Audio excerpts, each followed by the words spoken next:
আসসালামু আলাইকুম রহমতুল্লাহি ওয়া বারাকাতুহু। সম্মানিত দর্শক, আজকে আপনাদের মাঝে আলোচনা করব পাঁচ ওয়াক্ত নামাজের সময়সূচি, তাহাজ্জুদ সেহরির শেষ সময়, ইশরাক চাস্তের নামাজের সময়সূচি, ইফতারের শেষ সময়, নামাজের নিষিদ্ধ ওয়াক্তসমূহ, সূর্যোদয় সূর্যাস্তের সময়সূচি, প্রত্যেকটা জেলা বিভাগ করে নামাজের সময়সূচি।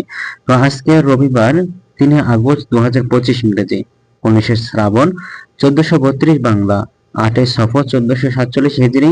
ঢাকার মতো পার্শ্ববর্তী এলাকার নামাজের সময়সূচিগুলো তুলে ধরবো, তারপরে অন্যান্য জেলা বিভাগগুলোর নামাজের সময়সূচিগুলো তুলে ধরবো। তো একটি লাইক, সাবস্ক্রাইব এবং কমেন্ট করে পাশে থাকুন।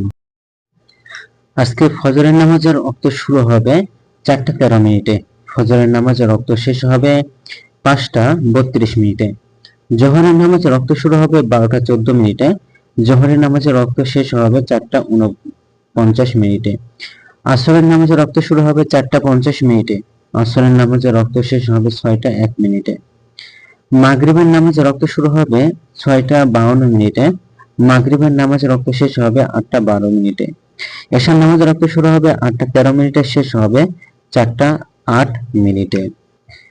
আজকে সেহরির শেষ সময় হলো ৪টা ৭ মিনিটে এবং ইফতারের সময় হলো সন্ধ্যা ৬টা ৫২ মিনিটে। আজকে নফল নামাজের উত্তম সময় হলো ইশরাক নামাজের শুরু হবে ৫টা ৪৭ থেকে ৮টা ৪৯ পর্যন্ত, চাস্তে হলো ৮টা ৫০ থেকে ১২টা ৭ পর্যন্ত এবং এশার তাহাজ্জুদ হলো ৯টা ৫৮ থেকে ৪টা ৮ পর্যন্ত। এই সময়টার মধ্যে আপনারা তাহাজ্জুদের নামাজ আদায় করতে পারবেন এবং এই নফলগুলো আদায় করতে পারবেন।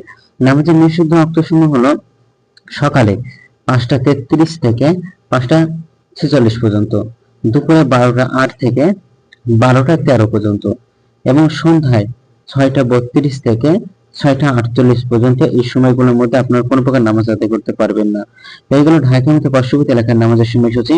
এখন আলোচনা করব বিভাগীয় শহরের জন্য উল্লিখিত সময়ের সঙ্গে যেসব বিভাগের সময় আপনারা যোগ বিয়োগ করবেন তা হলো এই, অর্থাৎ আপনারা বিয়োগ করবেন চট্টগ্রামে ৫ মিনিট এবং সিলেটে ৬ মিনিট কম করবেন।